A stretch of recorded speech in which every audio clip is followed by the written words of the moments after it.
कौन सी लेस्या है? पीतलेस्या, यानी शुभ लेस्या। शुभ लेस्या का मतलब होता है कषायों की मंदता।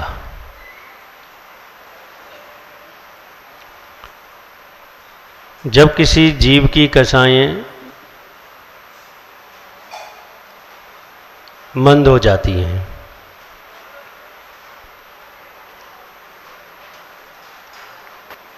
तो पीतलेस्या बनने की संभावना होती है।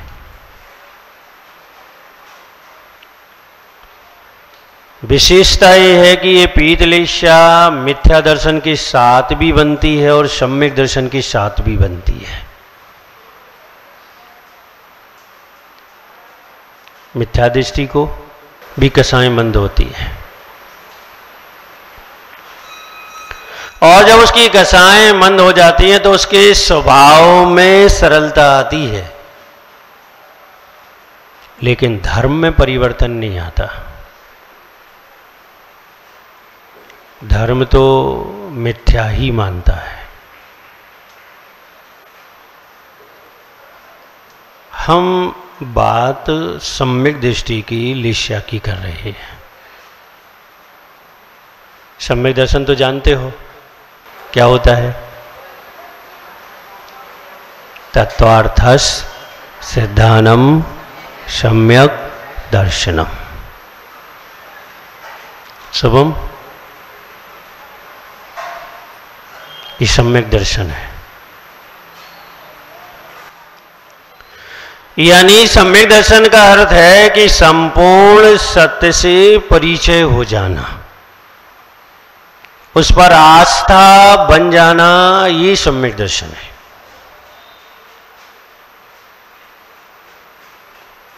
निसंकित भाव से। और सम्यक दर्शन के साथ जब कषायें मंद होती हैं तो पीतलेस्या आती है।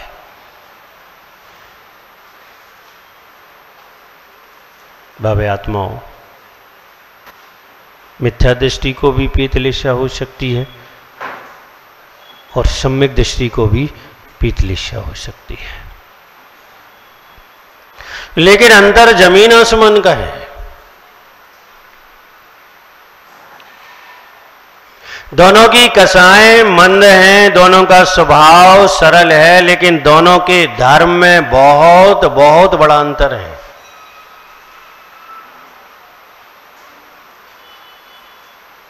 क्योंकि श्रद्धान मिथ्या दृष्टि का विपरीत है और सम्यक दृष्टि का श्रद्धान सही है।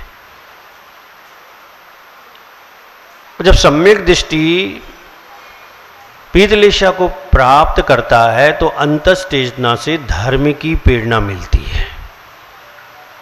कौन से धर्म की? समीचीन धर्म की प्रेरणा मिलती है। यानी वह जैन दर्शन और जैनत्व को स्वीकार करना चाहता है। इसकी प्रेरणा उसे मिलती है कि मुझे जैन दर्शन प्राप्त करना है। वो उदासीन प्रेरणा नहीं मिलती, प्रेरक प्रेरणा मिलती है। सम्यक दृष्टि के लिए पीतलेस्या प्रेरक प्रेरणा देती है और प्रेरक प्रेरणा का मतलब होता है जोर देकर प्रेरणा देना। और जब वो प्रेरणा मिलती है तो उसके अंदर एक भाव बनता है कि वह धर्म को धारण करे, धर्म को स्वीकार करे और धर्म की बात को समझे। कभी कभी आपको लगता होगा,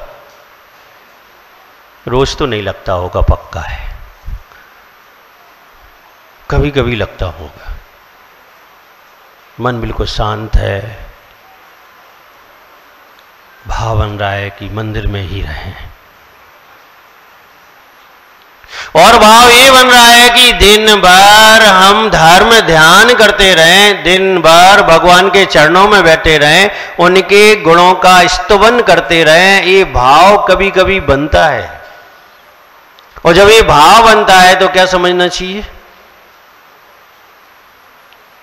सोना कैसा होता है? पीला। और पीतलिशा का भाव कैसा होता है? पीला।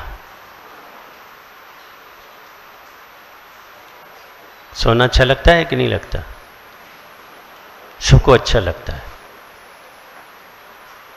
लगता है भैया? अच्छा लगता है। बैठ जा, पापा को सुनाना तू जाके, वो आए नहीं है ना इसलिए। सोना अच्छा लगता है? सोनू भैया? हाँ अच्छा लगता है। और रास्ते में पड़ा मिल जाए तो और अच्छा लगता है। दुकान पर खरीदने जाना पड़े तो उतना अच्छा नहीं लगता, और रास्ते में पड़ा मिल जाए तो बहुत अच्छा लगता है। उसका वर्ण ऐसा है कि लोगों को अपनी ओर वो आकर्षित करता है। किसी को 1 ग्राम सोना मिले, उसकी खुशी देखो आप, जैसे 100 ग्राम मिल गया हो। हाँ, किसी प्रतियोगिता में किसी व्यक्ति ने भाग लिया है, उसे 1 ग्राम सोना पुरस्कार में मिले, 2 ग्राम मिले, 3 ग्राम मिले, 5 ग्राम मिले, पूरे मोहल्ले को बताएगा वो,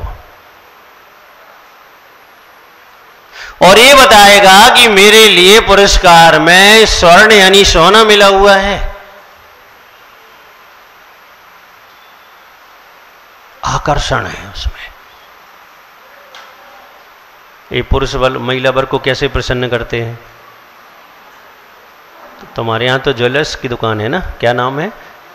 यशवंत के। क्या कि ज्वेलर्स की है ना, तुम्हें अच्छे अनुभव होंगे। पति धीरे से कहेगा कि कम वजन की दिखाना, और पत्नी कहेगी धीरे से कि ज्यादा वजन की दिखाना। होता है कि नहीं होता है? होता है। एक दूसरे नहीं समझ पाते कि पति ने क्या कह दिया और पत्नी ने क्या कह दिया। आकर्षण ही ऐसा है। और आचार्य कहते हैं कि जैसे ही आत्मा में पीतलिशा का भाव होता है तो वह स्वर्णमय भाव होता है, तो धर्म के प्रति उसका आकर्षण 100 में ही बढ़ता चला जाता है। उसे लगने लगता है कि धर्म ही मेरा धर्म है, और धर्म के द्वारा ही मेरा अच्छा हो सकता है।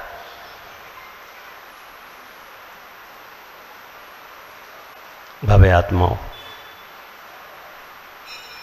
पीतलिशा का परिचय चला विचित्र है। बाप बेटा संत बन गए। क्या बन गए? बाप भी बन गया और बेटा भी बन गया। बेटा तो अपने सन्यास में, अपनी साधना में, अपनी तपस्या में बिल्कुल लगा हुआ है, लेकिन पिता जो संत बने उसे चिंता है। उसे ये चिंता है कहीं मेरा बेटा सन्यास से बाहर ना चला जाए, और कोई चिंता नहीं है उसे। शुभ चिंता है कि ये सन्यास में रहे। एक दिन जंगल के रास्ते से चले जा रहे थे। बाप जो सन्यासी था वो आगे चल रहा था, और बेटा जो सन्यासी था वो पीछे चल रहा था।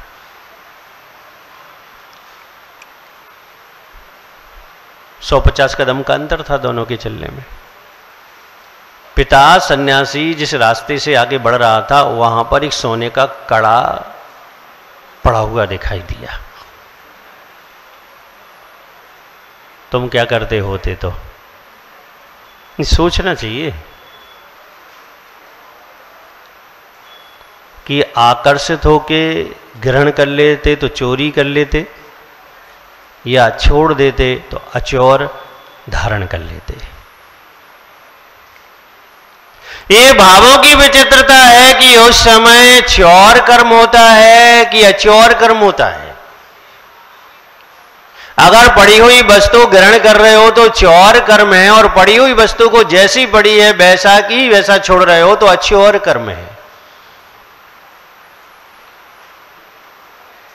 भव्य आत्माओं, पिता सन्यासी ने सोचा कि कहीं ऐसा ना हो कि बेटे को ये सोने का कड़ा दिख जाए और उसकी नीयत खराब हो जाए। तो उसने सोचा एक काम करते, इसको धूल से ढक देते हैं, मिट्टी से ढक देते हैं। तो उसने अपने दोनों हाथों में बहुत सारी मिट्टी ली और उस कड़े को ढकना चालू किया। इतने में वो बेटा सन्यासी पास में पहुंच गया। वो देखकर सारा माजरा समझ गया। उसने कहा कि गुरुजी, मिट्टी को मिट्टी से ढक रहे हो, यानी पीत लिस्या उत्कृष्टता से काम कर रही है। वह इतना सावधान है, धर्म की प्रेरणा से इतना सावधान है कि उसे पिता सन्यासी को तो सोना सोना दिखाई दे रहा है, लेकिन पुत्र सन्यासी को सोना मिट्टी दिखाई दे रहा है। अब इंतजार करो तुम लोग, कब तिजोरी में रखा हुआ सोना तुम्हें मिट्टी दिखाई देगा। क्या करो? इंतजार करो। और जिस दिन वो मिट्टी दिखाई देने लग जाए, समझ लेना कि पीत लिस्सा उस कृष्णा से आपकी आत्मा में बसी हुई है। नहीं, मिट्टी के भाव बेचना नहीं है, ध्यान रखियो, लेकिन दृष्टि में आना चाहिए कि मिट्टी में और इस सोने में इतना ही अंतर है कि ये कीमती है और वो कम कीमती है। और अगर ये अंतर आता है तो मतलब कि धर्म का वास है, धर्म की सोच है, धर्म के विचार हैं और पीत लिस्सा का प्रभाव है।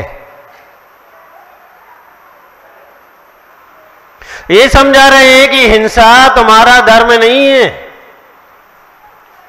तुम्हारा धर्म अहिंसा है। तुम्हारा धर्म जीवों को मारना नहीं है, जीवों का संरक्षण करना तुम्हारा धर्म है।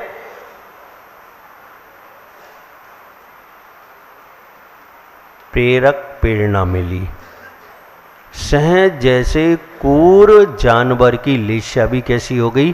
पीत हो गई। स्वीकार कर लिया कि जीवन पर्यंत मैं अब किसी जीव की हिंसा नहीं करूंगा।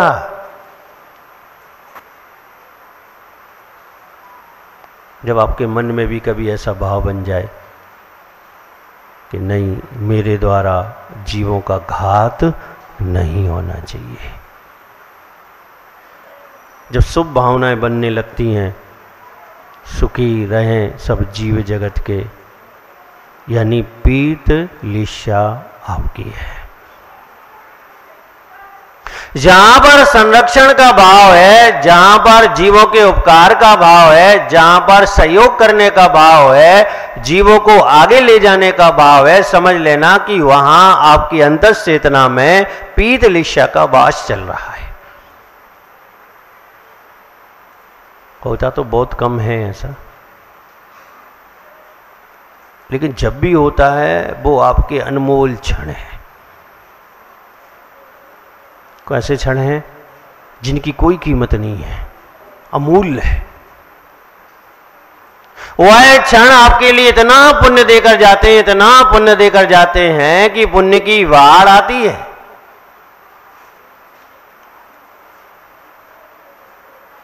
भव्य आत्माओं, भाव तो सोने जैसा ही होना चाहिए। भाव भाव में बहुत अंतर है। मार्केट का भाव बढ़ जाए तो किसी को फायदा हो जाता है, किसी को नुकसान हो जाता है। और किसी व्यक्ति का भाव बढ़ जाए, अहंकार सिर पे चढ़ के बोलने लगता है। और धर्म भाव बढ़ जाए तो पीत लिस्सा आ जाती है। तो वस्तु के भाव बढ़ने से हमें सिर्फ अर्थ का लाभ होगा, या हानि होगी। और व्यक्ति के भाव बढ़ने से हानि ही हानि है, लेकिन धर्म का भाव बढ़ जाने से लाभ ही लाभ है। आचार्य कहते हैं पूजा पाठ माला जाप अगर पीत लिस्सा की सद्भाव में हो तो पुण्य अनंत गुणित मिलता है। चाहे वो मिथ्या दृष्टि ही वह पूजा पाठ ही क्यों न कर रहा हो, और सम्यक दृष्टि करेगा तो उसे तो दो चीजें मिलने वाली हैं, पुण्य और परंपरा से मोक्ष। इसलिए आचार्य कहते हैं कि पीत लिस्सा का मतलब है स्वर्णमय भाव, पीला, और एक ऐसा भाव जो किसी भी कीमत पर सरलता से अलग नहीं करता, धर्म से अलग नहीं करता, समर्पण से अलग नहीं करता, मैत्री भाव देने वाला सिद्ध होता है। एक ऐसा भाव है ये। क्या चाहिए? कृष्ण लिस्सा का भाव चाहिए कि नील का चाहिए कि कापोत का चाहिए? बोलो क्या चाहिए? और काम?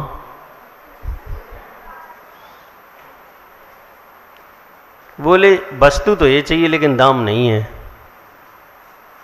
तो वस्तु मिलेगी?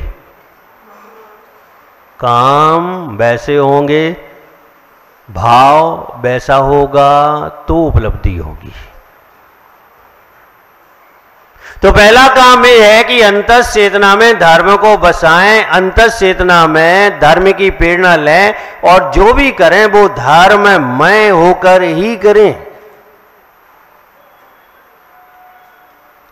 इसका लक्षण दिया आचार्यों ने, प्रबुद्ध करुणायुक्ता कार्य विचार का लाभालाभ सदा प्रीति का पीत लिस्सा इतो नरा। अब ध्यान से सुनना। प्रबुद्ध, पहला लक्षण क्या है? बुद्धिमान। और प्रा विश्लेषण है तो विशेष बुद्धिमान। बुद्धि और विद्या में बहुत अंतर होता है। आज तक आपने नहीं समझा होगा ये अंतर। विद्या किताबों से हासिल होती है और बुद्धि ज्ञानावर्णी कर्म के क्षोक्षम से उपलब्ध होती है। यानी एक अंतर चेतना से आती है और एक बाहर से आती है।